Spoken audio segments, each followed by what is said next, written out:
할렐루야. 우리 옆에 분 오고 인사하겠습니다. 반갑습니다. 주 안에서 삽시다. 이렇게.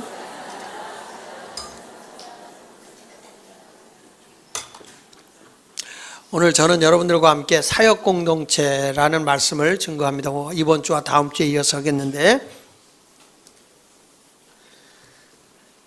우리가 지난 시간에는 예배에 대한 얘기를 했습니다. 교회 공동체는 예배 공동체다. 그 예배는 교회 안에서 하는 예배가 있고 교회 밖에서 하는 예배가 있다.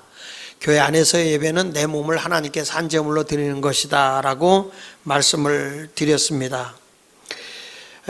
그리고 이제 교회 밖에 나가서는 이 세대를 본받지 말고 하나님이 기뻐하시고 또 온전한 뜻이 무엇인지를 분별하면서 이 변화된 삶을 살아가는 것이 바로 이 교회 밖에서의 예배다, 이렇게 말씀을 드렸습니다. 이제 우리는 오늘 이렇게 하나님 앞에 구원받은 백성들이 되었다면 하나님 앞에 예배드리지만 또한 예배와 함께 우리가 해야 할 게 뭐냐라고 했을 땐 사역입니다. 우리는 다 그리스도 안에서 하나가 된 한 몸이라고 성경은 말하고 있거든요. 성경에 보면 교회는 절대 건물이 아니다. 교회는 제도도 아니다. 교회는 예수 그리스도의 몸이고 그리고 우리는 붙어있는 지체들이다. 이렇게 말씀을 하고 있습니다. 그러니까 우리는 몸이신 그리스도와 함께 연결되어 있는 지체들이죠. 몸뚱이만 있는 게 아니고요. 눈이 있고 코가 있고 귀가 있고 손, 발이 다 있잖아요. 그 지체들이 붙어서 한 몸을 이루고 있지만 하는 기능은 다양하게 다 다르죠. 그렇지만 한 몸입니다. 지체들이 하는 사역은 다 다양하잖아요. 그리고 교회는 하나지만 그 지체들이 많아요. 사역도 각각 다릅니다. 은사가 다르고 하는 방법이 다릅니다. 좋아하는 것도 다르고 싫어하는 것도 다릅니다. 그렇지만 교회는 그리스도의 몸으로서 하나가 된 공동체라고 분명하게 바울은 가르쳐 줍니다.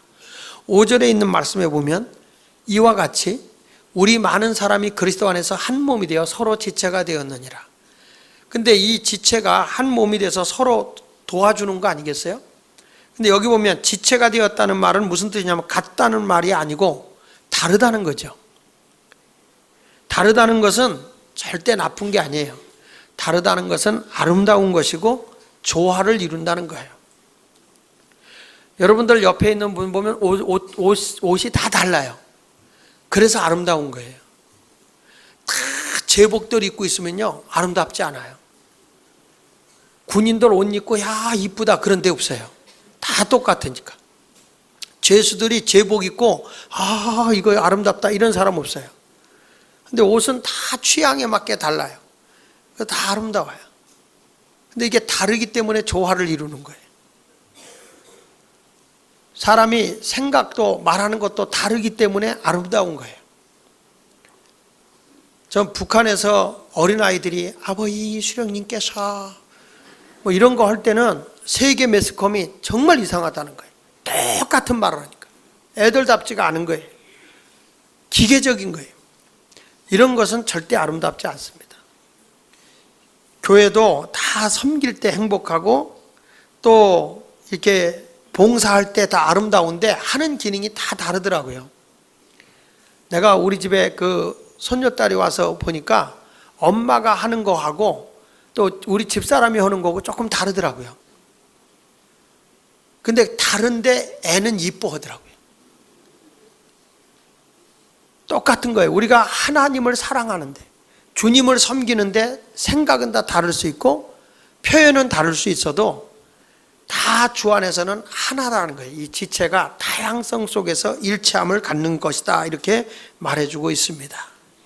그래서 오늘 저는 이 사역자의 공동체에 대한 말씀을 드리면서 함께 은혜를 받으려고 합니다. 첫째로 사역 공동체는 어떤 공동체냐 물어보면 믿음으로 행하는 공동체예요. 그러니까 믿음의 사람들이 모여서 사역하는 곳이에요. 오늘 성경 말씀 3절에 보니까 이렇게 말씀이 나와요. 내게 주신 은혜로 말미암아 너희 각 사람에게 말하노니 마땅히 생각할 그 이상의 생각을 품지 말고 오직 하나님께서 각 사람에게 나누어 주신 믿음의 분량대로 지혜롭게 생각하라 이렇게 말하거든요. 믿음의 분량이라는 단어 굉장히 중요한 단어예요. 요 믿음의 분량, 다른 게 다 있지만 여기서 우리에게 일체감을 주는 게 뭐냐면 믿음의 분량이라는 거죠. 그러니까 은혜가 넘치는 믿음의 공동체는 어떤 것이냐는 거예요. 바울이 이렇게 말해, 내게 주신 은혜로 말미암아 너희에게 각 사람에게 말한다 그랬거든요. 바울은 자기 생각을 말하는 게 아니에요. 자기 지식을 전하는 게 아니에요. 자기 의지를 말하는 게 아니라 하나님이 주신 내게 주신 은혜로 내가 너희에게 말한다 이렇게 말하고 있어요. 그러니까 믿음의 공동체는 믿음의 분량이 다 다르거든요. 다 다르기 때문에 우리는 내 생각으로, 내 판단으로, 내 기준으로 모든 것을 하면 안 되고 하나님이 주신 은혜로 일을 해야 돼요. 은혜로. 그 은혜로 일할 때는 뭐라고 얘기를 하는 거 아니에요? 성경에 보니까 하나님이 주신 생각, 하나님 주신 분수의 생각을 좀 넘지 말라는 거예요. 마땅히 생각할 그 생각 이상을 넘어서지 말라는 거예요. 그래서 모든 하나님의 일을 할 때는 은혜로 하는 거예요. 베드로전서 4장 11절에 보니까 누가 봉사하려면 하나님이 공급하시는 힘으로 하는 것 같이 하라고 그랬어요. 우리가 왜 교회 일할 때 힘들고 그게 짐이 되고 무거움으로 오죠? 그게요, 하나님이 내게 주신 은혜를 넘어서서 내 분수를 넘게 일하려면 그게 기쁨이 안 돼요. 은혜가 안 돼요. 막 짜증이 나고 그게 무거운 짐으로 오는 거예요. 물론 하나님이라는 것은 부담이 될 수 있어요. 부담이 되지만 그게 짐이 돼서는 안 돼요. 부담이 되는 건 뭐냐? 은혜로 극복할 수 있지만 짐은 안 되는 거예요. 찬송가도 있잖아요. 무거운 짐을 나홀로 지고 견디다 못해 쓰러질 때 불쌍히 여긴다고 했잖아요. 주님이. 은혜로 해야 돼. 내 생각에, 내 기준에서 넘어서려고 하지 마라. 하나님이 주신 은혜의 분수를 넘지 마라. 얼마 전에 이런 일이 있었어요. 우리 교회 다니는 할머니가 아니고 순복음교회 나가는 할머니인데 이 할머니가 저를 찾아왔어요. 찾아오더니 손을 잡고 목사님 너무 좋다는 거야. 이게 뭐냐 그랬더니 자기는 늘 기도하면서 이 동네를 밟고 다닌대요. 근데 특별히 구명암 절이 있잖아요. 무당집. 항상 기도했대. 저거 교회가 꼭 싸게 해달라고. 그리고 꼭 싸게 해달라고 기도했고 그 무당을 만날 때마다 교회다 팔아야 돼. 교회다 팔아야 돼. 그렇게 얘기를 했대요. 그렇게 얘기를 했는데 이게 이제 이사를 가면서 교회가 샀다는 걸 알고 이분이 너무 기뻐서 날 찾아와가지고 그냥 왜 이렇게 사줄 수가 있냐. 근데 그분이 환경이 어떤 사람이냐면 여기서 폐지를 줍고 있는데 전기불을 못 켜고 살아요. 너무 어려워가지고 전기불을 못 켜고 사는 분이에요. 그래가지고 우리 여기 중구 노인복지 거기서 일주일에 2번씩 반찬도 해다 드리고요. 그렇게 돌봐주는 분이시거든요. 근데 이분이 우리 거 샀다고 너무 좋고 전기도 안 켜고 사는 분인데 뭐 겨울에도 가보면 냉방에서 산대요. 저는 가보지를 안 해서 몰랐었는데 우리 복지사님이 그 얘기를 하더라고요. 아, 그러냐고. 근데 이분이요, 너무 기쁘다고 목사님 하면서 100만 원을 건축원금을 내놓는 거예요. 이 할머니가. 내가 그 얘기를 복지사한테 얘기했더니 그분의 100만 원을 목사님 억대보다 큰 돈이에요. 그래요. 근데 그분이 그걸 누가 하라고 그래서 합니까? 부담돼서 하는 겁니까? 그게 아니에요. 그냥 하나님의 은혜대로 자기가 은혜가 되니까 너무너무 기뻐서 그 일을 하면서 날들어 그래. 근데 목사님 제가요 저기요 그 옆에 그 뭐죠? 새마을 근거 있잖아요. 거기까지 다 예수마을 교회 대라고 제가 땅 밟고 다니고 있어요. 우리보다 믿음이 더 커. 근데 그 할머니들이 하는 그 모습을 보면서 이게 뭐냐면 어떤 분은 하나님의 교회에 뭐 헌금을 해야 된다 이렇게 작정을 했는데 자기 분수에 너무 넘게 한 거예요. 그러니까 이게 뭐냐면 짐이 되는 거예요. 짐이. 근데 여러분 그렇게 할 필요가 없어요. 왜 그러냐면은 내가 그런 믿음을 가지고 하고 싶은 기준을 잡았지만 지금 내게 주신 은혜가 그 정도가 아니잖아요. 그러면 그 안에서 내가 하나님 앞에 정말 은혜가 되도록 기쁨으로 해야지.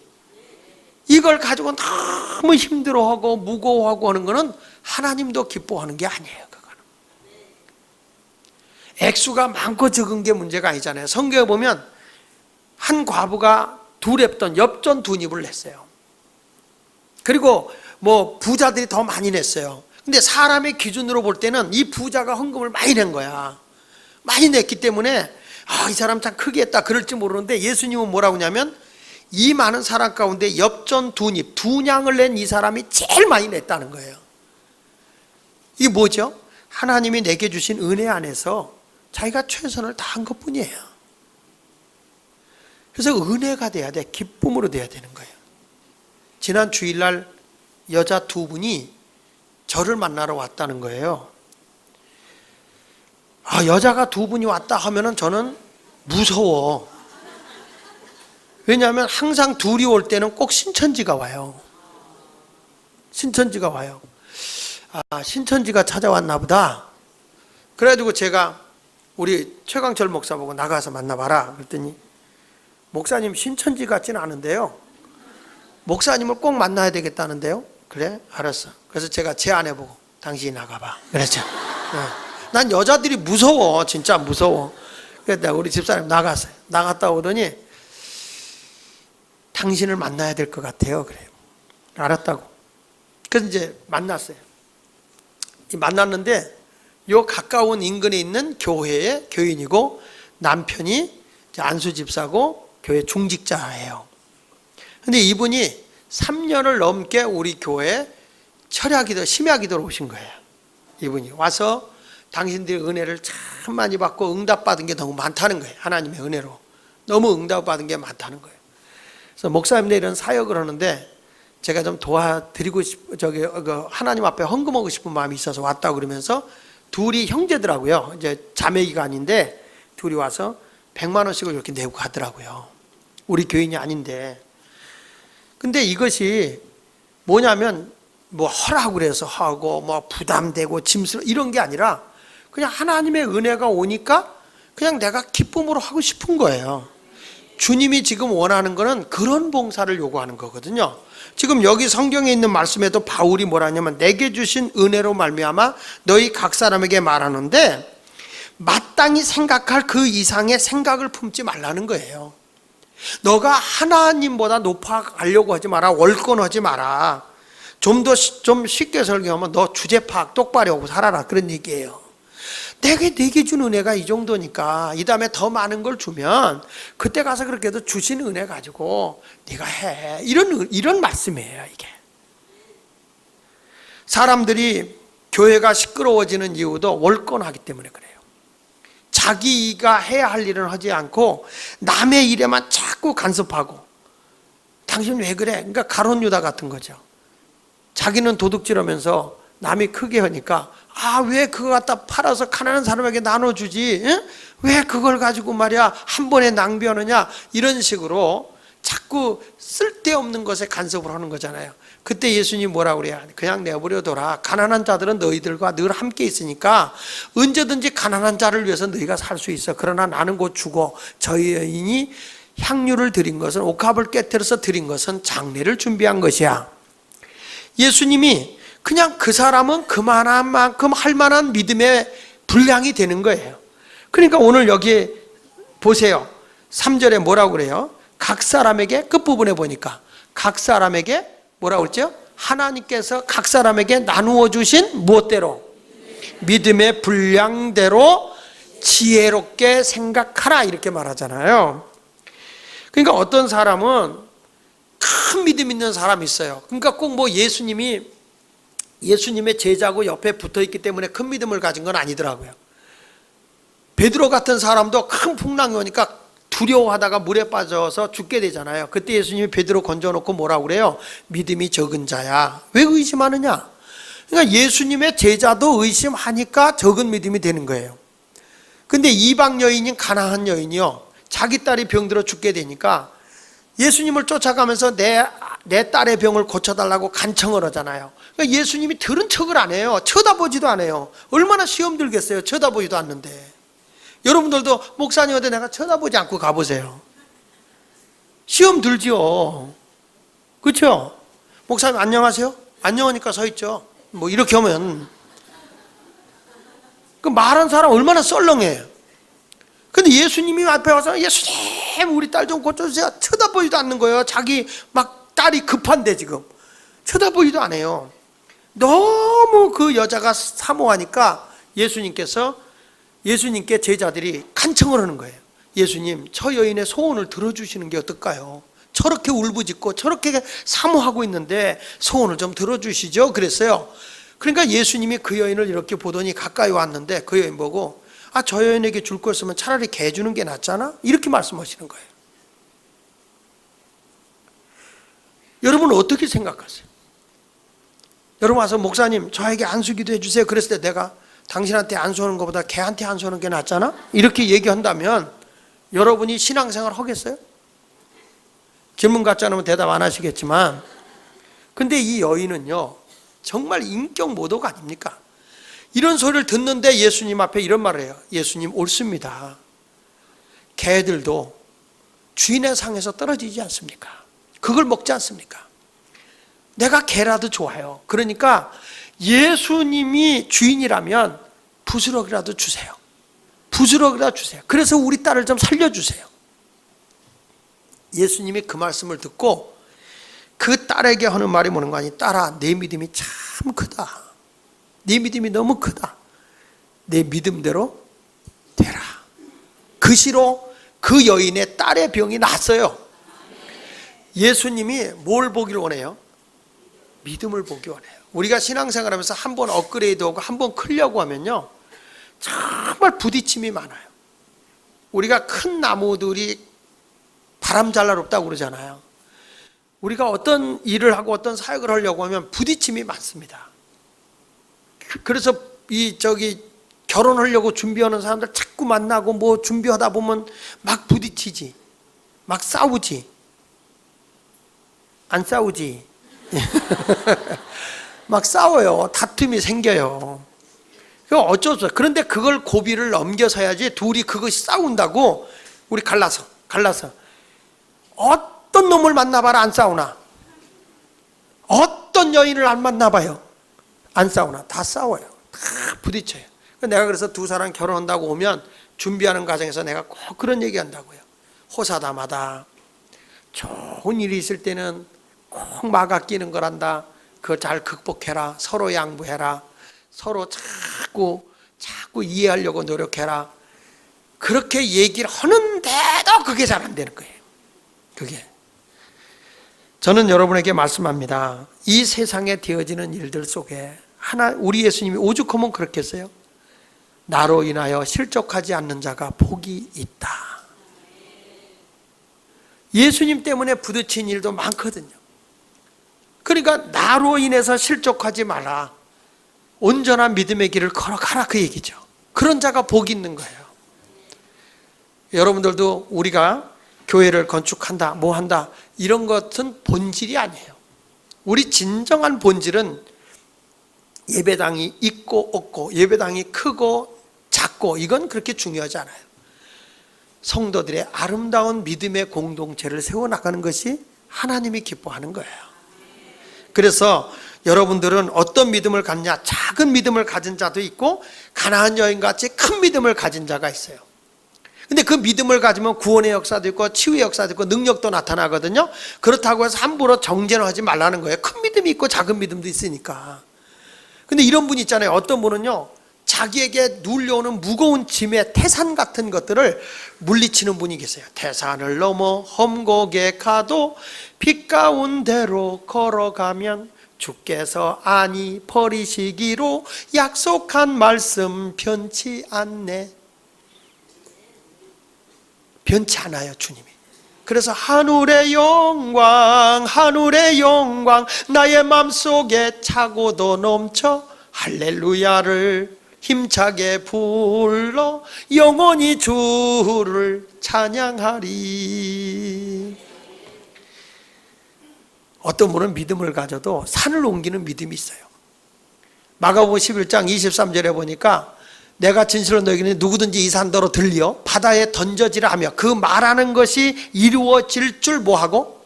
믿고 내 말하는 대로 될 줄로 믿고 마음에 의심하지 않으면 산이 옮겨진다. 산이 옮겨진다. 이렇게 말씀하고 있는 거예요. 여러분 앞에 어떤 분은 내 힘으로 옮길 수 없는 산이 있거든요. 성경에 보면 12의 혈루병을 앓는 여인이 있죠. 그 여인은 혈루병이 자기의 산이에요. 이 산인데 이 산을 뭘로 옮길 수 있을까요? 그냥 짊어지고 그래서 눌려서 죽는 거거든요. 이 산을 옮길 수 있는 게 뭐냐? 믿음인 거예요. 근데 이 여인이 예수님에 대한 얘기를 들었는데 예수님은 죽은 자도 살린다, 병든 자도 고친다, 앉은 병도 일으키신다, 이 소문이 들려오니까 믿음이 들어간 거죠. 근데 어느 날 예수님이 지나간다는 소식을 듣고 자기도 모르게 마음에서 믿음이 생기는 거예요. 예수님의 저 겉옷에다가 손만 대도 내 혈루병은 낫겠다, 그런 믿음이 생기는 거예요. 자, 머릿속으로만 믿는 게 아니라 이 여인은 믿으니까 행동으로 옮기는데 자리에서 일어났습니다. 일어나가지고 사람을 헤집고 가다가 넘어지고 막 그러다가도 예수님의 옷자락에 손을 탁 댄 거예요. 그런 순간에 하나님의 능력이 그에게 임하면서 혈루의 병이 싹 말라버리고 그 산이 옮겨진 거예요. 예수님께서 딱 돌아보면서 누가 내 옷에다가 손을 댔느냐? 그 제자들이 하는 말이, 이 많은 사람이 밀리고 밀치면서 옷된 사람이, 옷에 손댄 사람이 한두 명입니까? 아니라는 거예요. 믿음으로 와서 손을 댄 사람이 있다는 거예요. 똑같이 말씀을 들어도 믿음으로 듣는 사람은요, 이 말씀이 능력으로 오게 돼 있어요. 옷에 손만 대도 나올 줄 믿어. 그러니까 예수님께서 돌아보면서 마태복음 9장 21절에 이렇게 말씀합니다. 이제 제 마음에 그 겉옷만 만져도 뭘 받겠다? 구원을 받겠다. 그 믿음이 생겨서 옷을 댔다 이 말이야. 그래서 손을 댔습니다 라고 하니까 예수께서 돌이켜 그를 보시며 다 같이 따라 안심하라, 내 믿음이 너를 구원하였다 하시니 여자가 그 즉시 구원을 받았어요. 예수님의 능력으로 고쳤어요? 그분의 믿음으로 고쳤어요? 믿음으로요. 여러분, 자기의 신념으로 고쳤어요? 믿음으로 고쳤어요? 믿음으로. 약으로 고쳤어요? 믿음으로 고쳤어요? 믿음으로. 그러니까 오늘 성경에 하는 말이에요. 믿음의 분량은 다 다르다 이거예요. 다르지만 우리 주님은 믿음을 가진 자에게 역사한다는 거예요. 그러니까 우리 교회의 공동체가 사역을 한다 할 때는 믿음으로 해야지 내 의지나 내 생각으로 하면 지쳐버려요. 상처가 커요. 그래서 아까도 얘기했지만 봉사는 누구 힘으로냐? 하나님이 공급하시는 힘으로 하는 것 같이 하라는 거예요. 내 것 갖고 한다고 생각하지 말란 말이에요. 여러분, 너무 이게 주애로면서 막 눌려가지고 막 기도도 안 나오고 말이죠.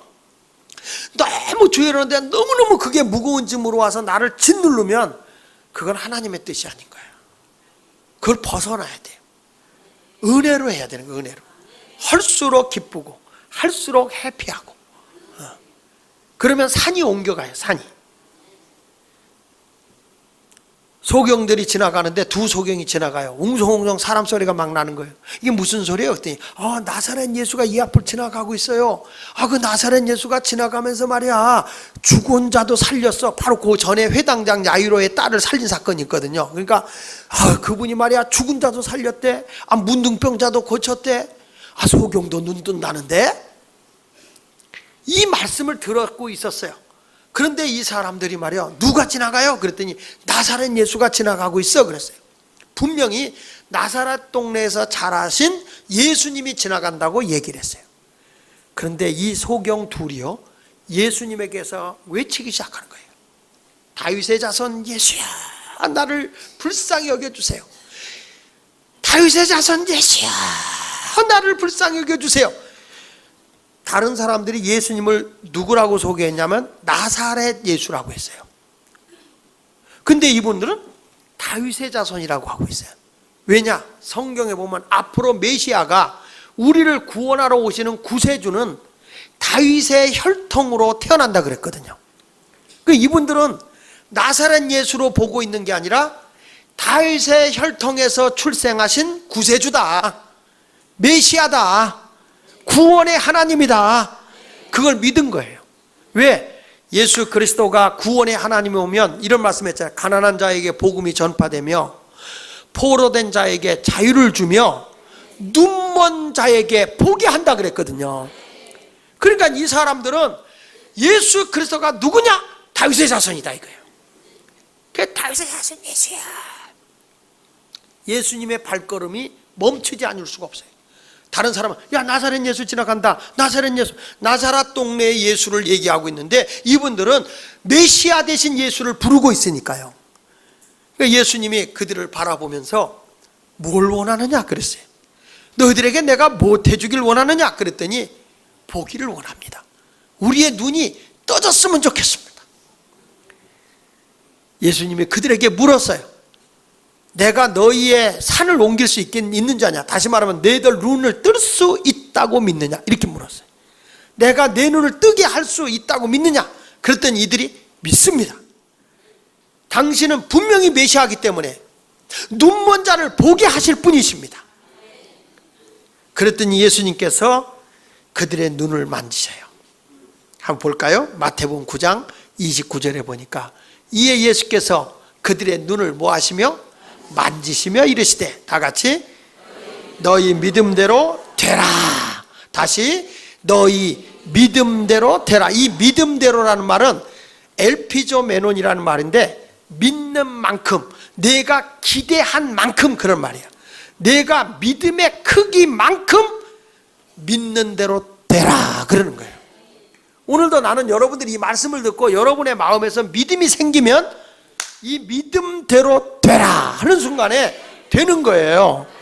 전에 제가 충주에 집회를 갔는데 한 분이 저를 찾아왔는데 이분이 병상에서 누워 있었는데 말씀을 듣는 중에, 텔레비로 말씀을 듣는 중에 네 발로 일어서라 그렇게 설교가 강하게 나올 때 자기도 모르게 병원에서 뻘떡 일어나가지고 다리가 낫다는 거예요. 그래가지고 선물 하나 줍니다. 여러분 그건요 제가 외쳐서 된 게 아니에요. 그분이 말씀을 들으면서 이 속에 믿음이 있었던 거예요.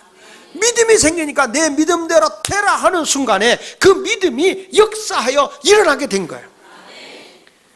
자 보십시오. 그랬더니 내 믿음대로 되라 하시니 어떻게 됐어요? 그 눈들이 밝아진지라. 아멘. 예수께서 엄히 경고하시되 삼가 아무에게도 알리지 말라. 말하지 마라 그런 얘기예요. 그럼 왜 소경들 다 올 테니까.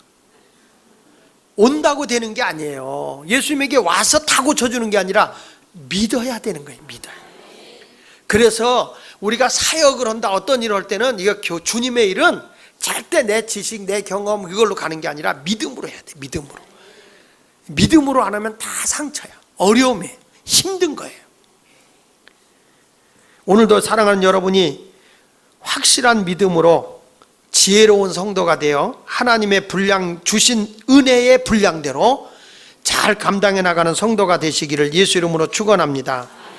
회당장도요 자기 딸이 죽었다고 그래서 연락을 받았어요. 예수님을 모시고 가는데 당신의 딸을, 내 딸이 죽게 됐으니 와서 고쳐주세요. 그래서 예수님이 가는 도중에 그 집에서 하인이 와가지고 예수님 이제 뭐 모실 필요 없어요. 뭐 수고시킬 필요 없어요. 죽었습니다. 그런 거예요. 죽었습니다. 예수님이 그 얘기를 딱 듣고서는 뭐라고 하는 거 아니? 회당장 야이로에게 두려워 말고 믿기만 하시오. 믿기만 하시오. 다시 살 걸 믿기만 하시오. 자, 마가복음 5장 36절에 그렇게 말씀해. 예수께서 그 하는 말을 곁에서 들으시고 딸이 죽었다는 말을 들은 거죠. 회당장에게 이르시되 뭐라 그래요? 두려워하지 말고 믿기만 해라.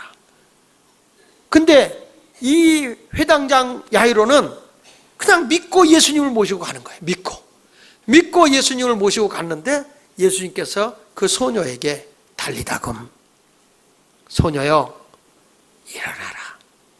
소녀여 일어나라. 일어나라는 여러분이 해보세요. 달리다금. 아니 소녀야. 소녀야 일어나라. 예수님이 방언하신 거예요. 달리다금이 방언이에요. 달리다금 소녀여 일어나라. 근데 죽었던 소녀가 일어나는 거예요.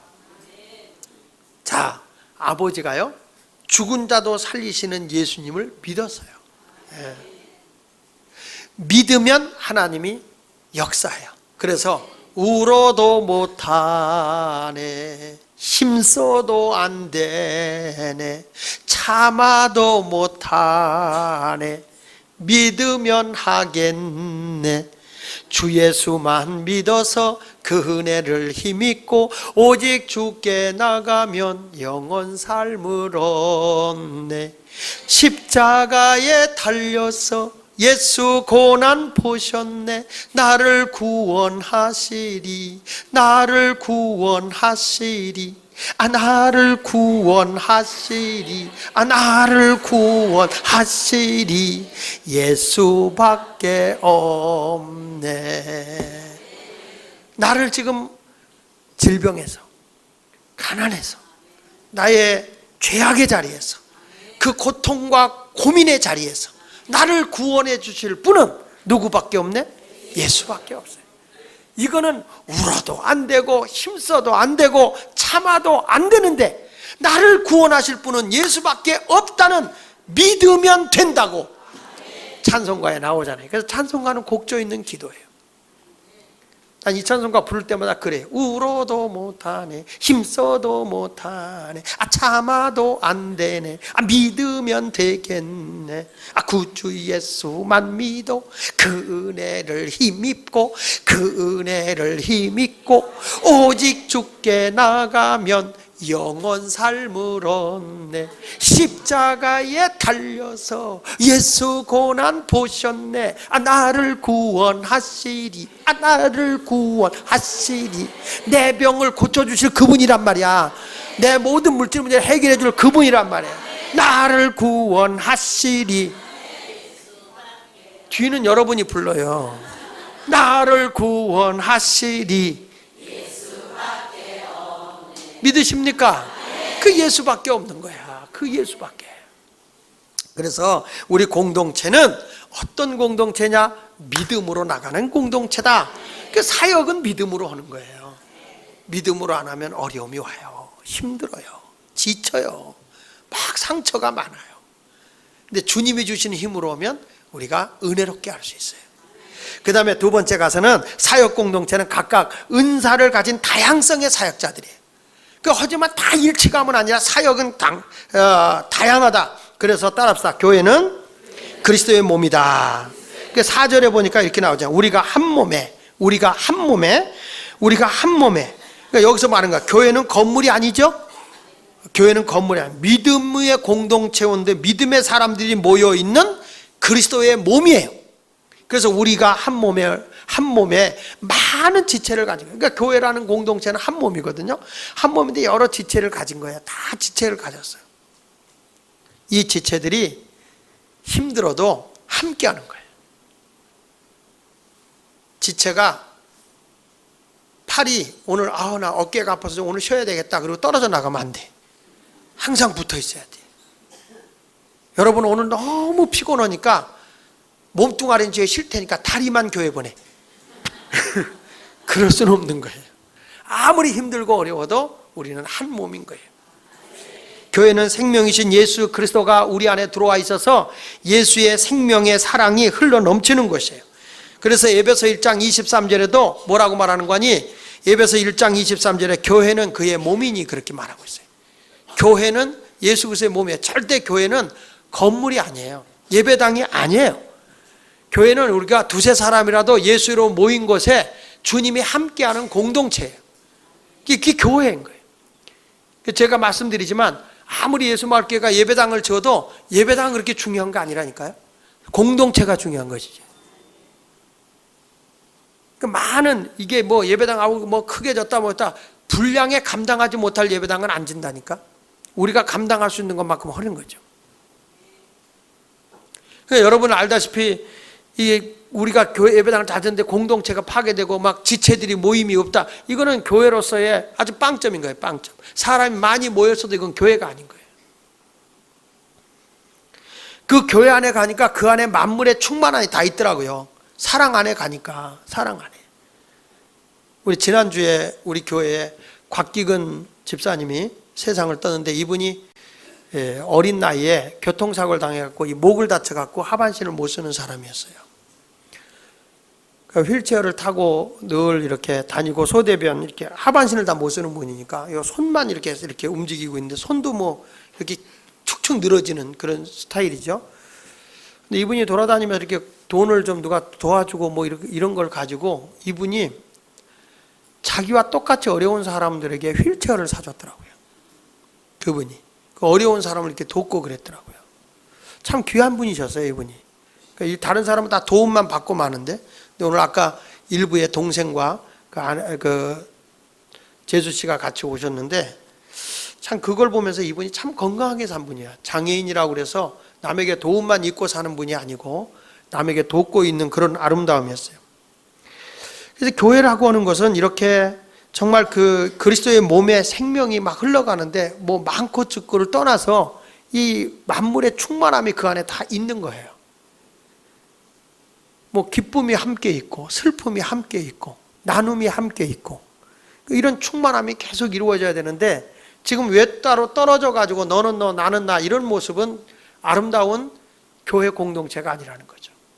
그러니까 교회 공동체는 예수를 중심으로 해서 다 다양함 속에서 일체함을 누리고 생활해야 된다고 일러주고 있는 것입니다. 그러니까 그래야 뭐가 나오냐? 창의성이 나오는 거거든요. 일치감이 아니라 창의성. 다 달라요. 우리도 우리 교회 마을을 보면 디렉터들에 의해서 하는 게 다 달라요. 다양하게 달라요. 일치하지가 않아요. 그렇지만 큰 틀에서는 그리스도를 중심으로 하나가 가는데 다 모습이 달라요. 그게 뭐냐면 창의성인 거예요.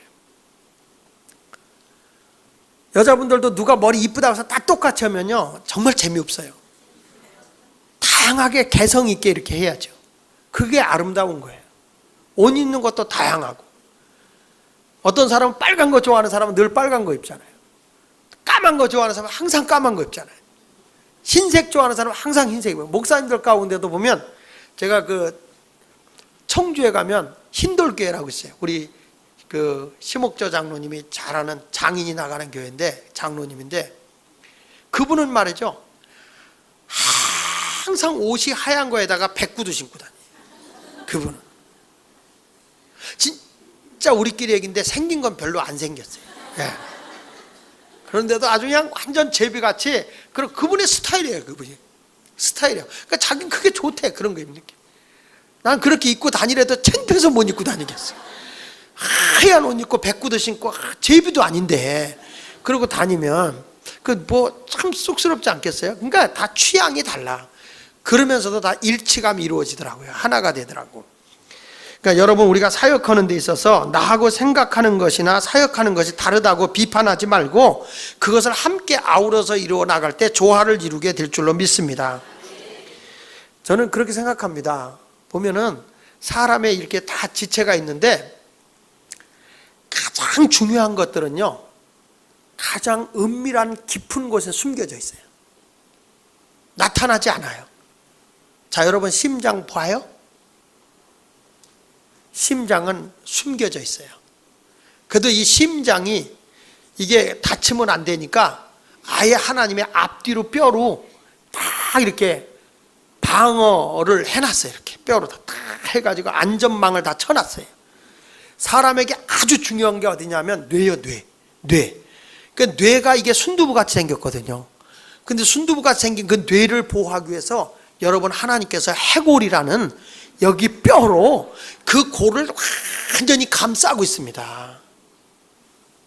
신경, 핏줄, 이런 중요한 부분들은 다 하나님이 감춰놨어. 부딪혀도 괜찮을 때는 뼈가 없어. 여기는 배 같은 데는 수축 있는 데는 괜찮아. 근데 이게 수축이나 상처를 입어서는 안 되는 데는 다 하나님이 이렇게 딱 이렇게 가려놨어요. 제가 깨달은 게 있어요. 중요한 것일수록 숨어 있더라. 감춰져 있더라. 근데 좀 흉이 나도 괜찮은 것들은 다 겉으로 나 있어요. 이렇게. 여러분 이런 데 까져도 안 죽어. 이런 데 까져. 근데 심장 까지면 어떻게 돼? 여러분 만약에 뇌에 상처 입으면 어떻게 돼? 큰일 나죠. 그러니까 하나님께서는 중요한 부분들은 완전히 이렇게 싸고 있어요. 근데 이런 건 까져도 흉해도 죽는데 문제가 없어요. 얼굴 이런 거, 그러니까 눈이 중요하기 때문에 하나님이 눈에다가 맡겨버리잖아. 눈물샘도 줘서 먼지들하고 물청소까지 시키고 빗자루 달아서 이렇게 쓸어내게 하고, 그것도 여기다가 아주 그냥 자동 조리개를 해놔가지고 순간적으로 깜빡깜빡하게 해야지. 손 올려 그래야 그때서 생각하고 올리게 된다면 어떻게 되겠어요? 여러분 눈이 어떻게 되겠어? 여러분 눈 깜빡해 먼지 온다. 눈 깜빡 벌써 들어갔다니까. 그러니까 우리 하나님이 다 아시고 말이죠, 그냥 이게 안전할 수 있는 데는 안전하게 다 해놓은 거예요. 중요한 거는 교회도 마찬가지예요. 이렇게 보면요, 나타나고 부딪히고 이런 사람들보다도 정말 소중하신 분들 보면요, 이름 없이 빚도 없이. 예수님 당시에도 보니까 막상 예수 십자가에 못 박혀 죽을 때 보니까 속옷 교인들은 나중에 나타나더라고. 막상 앞에서 예수님에게 칭찬받고 사랑받았던 사람들은 다 예수 모른다고 부인하고 도망가 버리더라고요. 그래서 교회에서 이렇게 보면요, 나타나지 않으면서도 정말 아름답게 봉사하는 분들이 계세요. 그런 분들이 귀한 거예요. 그 어느 날 천국을 가는데 환상을 보이는데, 천국을 가는데 교회 와서 그렇게 활동하는 것 같지 않은 분인데, 이렇게 보니까 정말 숨어서 봉사한 분들이겠죠. 교회에 오는 분들인데 보니까 천국을 가는데 벤츠 타고 천국을 가더래. 벤츠 타고. 그분들이 다 벤츠 타고 가더래. 근데 앞에 나와서 열심히 일하고 했던 장로님들은 자전거 타고 가더래. 자전거 타고 삐걱삐걱 거기 사는데 땀이 얼마나 힘든지 막 너무 힘들어서 막 어깨를 흔들면서 가고 있는데, 장로님들이 화가 난 거예요. 그래서 옆에 같이 동행하는 천사한테, 내가 교회 봉사를 얼마나 열심히 하고 이렇게 했는데 왜 나는 자전거고 저 교회 와서 저 나타나지도 않았던 사람, 저런 사람들은 어떻게 벤츠 타고 가냐고. 그러니까 천사가 그러더래요. 그 사람들 보고 불평하지 말고 뒤를 좀 보세요. 그러더래. 뒤를 보는데 목사님이 오는 거예요. 목사님이 오는데 얼마나 힘들게 오는지 스카이 콩콩을 타고 그걸 깡충깡충 뛰면서 땀을 바짝바짝 흘리면서 그러면서 천국을 가고 있더라는 거죠. 그게 유머 있는 얘기 같지만 굉장히 일리가 있는 얘기거든요. 이 땅에서 다 얼굴 나타나고 영광 받고 대접 받고 천국에 가서 상 받을 게 없는 거예요. 그러니까 사도 바울도 말하기를, 내가 남은 오히려 상 받게 하고 구원해 놓고 내가 하나님께 버림받을까 두려워서 내 자신을 날마다 쳐서 그리스도께 복종시키자. 내가 나타나지 않도록, 내가 높아지지 않도록 내 자신을 쳐서 그리스도께 복종시킨다, 이렇게 말하는 거예요. 지금 여러분 알다시피 목사님들이 잘 나타나고 유명해지고 많은 사람에게 알려졌던 목사님들이 결국에 마지막에 가서 얼마나 부끄러운 일들을 많이 당합니까? 저도 여러분 앞에 하나님 나라 가서는 여러분들보다 상이 많다고 저는 생각 안 해요. 교회 앞에 와서 막 설교하고 여러분 나타나서 뭐 이런 거 하니까 우리 목사님 뭐 이런 거 같지만, 하나님이 나를 보실 때는 어떤 존재로 보겠냐, 이게 두려운 거예요. 여러분, 우리가 나타나지 않아도 이름 없이 빚도 없이 섬기며 신앙생활 한다 할지라도 하나님은 여러분을 매우 소중하게 여기는 걸 믿으세요. 믿습니까? 우리 하나님이 그렇게 소중한 건 다 감춰놨거든요. 근데 사람들은 그 시시한 것에다가 온 정성을 다 쏟는 거예요. 깎고 바르고 이 시시한 외모적인 거, 이거 금방 없어질 거, 이걸 위해서 그냥 막. 근데 깎지 마세요. 그냥 자연산으로 사세요. 자연산으로. 오래 갈수록 더 아름답고 더 좋아요. 연예인들이 그러더라고요. 이쁘게 갖고 오는 거는 처음엔 이뻐 보이는데 갈수록 느끼하대요. 근데 제가 지난번에 우리 집사람하고 어느 교회 같이 갔는데, 우리 집사람 잘하는 사모예요. 그 목사님도 제가 잘하는데 그 사모님이 너무너무 얼굴을 가꿨어. 그래가지고 보톡스도 맞고 막 이런 분이에요. 딱 나왔는데 어머나 왜 얼굴이 저래? 완전히 썩은 거예요. 못된 거예요. 안 된 거예요. 너무 안 됐어. 정말 불쌍하게 안 된 거예요. 불쌍하게. 근데 제 아내는 이렇게 보니까 보톡스가 필요 없어요. 알아서 쪘어요. 이렇게 알아서 찌고 아주 몸이 풍만해지고 중년 부인으로서 얼마나 품이 있고 아름답고 예쁜지 너무 멋있는 거예요. 아니 내가 예쁘다는데 왜 여러분이 뭐라고 그래? 내가 예쁘다는데 별꼴이야. 이상한 분들이야. 정말 그래. 그 사람 보니까 너무 얼굴이 못쓰게 된 거야. 내가 우리 교회 있다 나간 사람 봤어요. 이번에 대구에 가서 봤어요. 봤는데 그분이 옛날에 우리 교회 있을 때가 훨씬 괜찮다. 개고랑을 팠는데 잘못 판 거야. 너무 안 됐어. 그래서 내가 그 아들들을 우리 교회 나오니까 내가 그 둘째 아들 보고 그랬어. 야, 그냥 있을 때가 훨씬 이뻤다. 내가 그랬어. 그랬더니 그 아들도 그래. 나도 그렇게 생각하고 있어요. 하나님은요, 여러분들은 솔직한 얘기로 외모적인 것에 얼마나 가꿔요. 근데 하나님은 외모보다 중심을 보잖아요. 그러니까 우리 하나님도 가장 중심인 게 나타나지 않으면 중심 속에서 은밀하게 하는 분들. 그러니까 여러분들도 마을에서나 속장에서나 목장에서나 공동체에서나 선교에서나 교회 학교나 어느 곳에서도 누가 나를 알아주든 안 알아주든 그 부분에서 은밀하게 하나님 앞에 충성하고 봉사하면요, 하늘의 상이 큰 걸 믿으시기 바랍니다. 그러니까 교회 공동체원은 그래서 다 하나인 거예요. 다시 한번 여기 5절에 이와 같이 우리 많은 사람이 그리스도 안에서 한 몸이 되어 서로 지체가 되었다. 그러니까 우리는 더러 하나가 되어야 됩니다. 하나. 요한복음 17장 21절에 예수님이 이렇게 당부합니다. 아버지여, 아버지께서 내 안에, 내가 아버지 안에 있는 것 같이. 그렇죠? 그들도 다 하나가 돼요. 그들이 누구냐면 12제자예요.